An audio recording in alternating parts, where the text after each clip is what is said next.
Keseharian Maxwell Aaron Amerta alias Max tak bisa lepas dari Kuku, sahabat setianya. Anjing ini hanya berusia 1 tahun lebih tua darinya. Di usia yang kini beranjak 4 tahun, Max terlambat bicara. Bahkan sejak lahir, dokter mendiagnosis Max mengalami gangguan spektrum autisme ringan.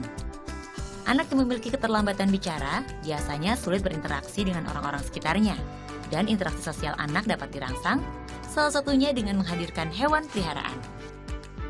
Jadi kalau misalnya yang bermasalah ya justru akan lebih dekat sama hewan, lebih cepat dekat sama hewan dibanding sama anak-anak seusianya. Karena kadang-kadang mereka lebih tertutup ya, dan hewan lebih senang mengikuti, setia bersama, mendampingi, sabar. Kadang-kadang juga diuyel-uyel juga nggak peduli gitu. Mereka yang penting nemenin aja, ngikutin setiap kegiatannya.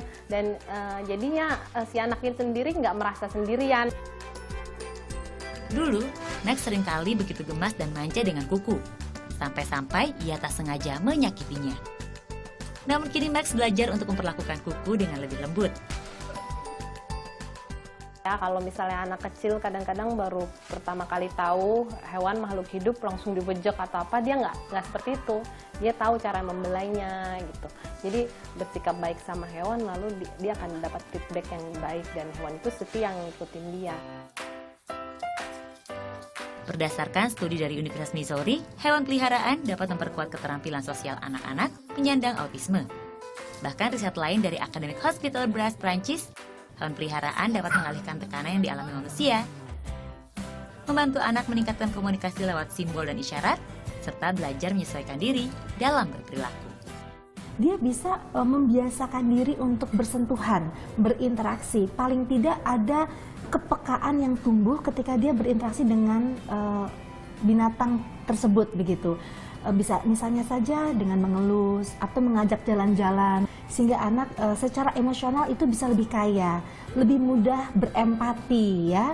Kemudian juga anak akan memiliki tanggung jawab juga, karena kan pet itu kan seperti makhluk hidup lainnya. Harus dikasih makan, harus dibersihkan kandangnya, bahkan mungkin ada anak yang mengajaknya bicara seperti teman. Namun, keseharian dengan hewan peliharaan perlu diiringi dengan pengetahuan anak tentang perawatannya, mulai dari memberikan makanan yang tepat dan menjaga kebersihan maupun kesehatannya. Jangan lupa vaksin untuk mencegah penyakit rabies yang dapat menular dari gigitan hewan-hewan seperti anjing dan kucing.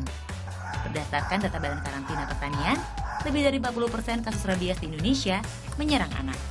Semakin anak terlibat langsung mengasuh hewan peliharaan, makin optimal pula tumbuh kembangnya. Novita Sari, Hanif Abdu, melaporkan untuk NET.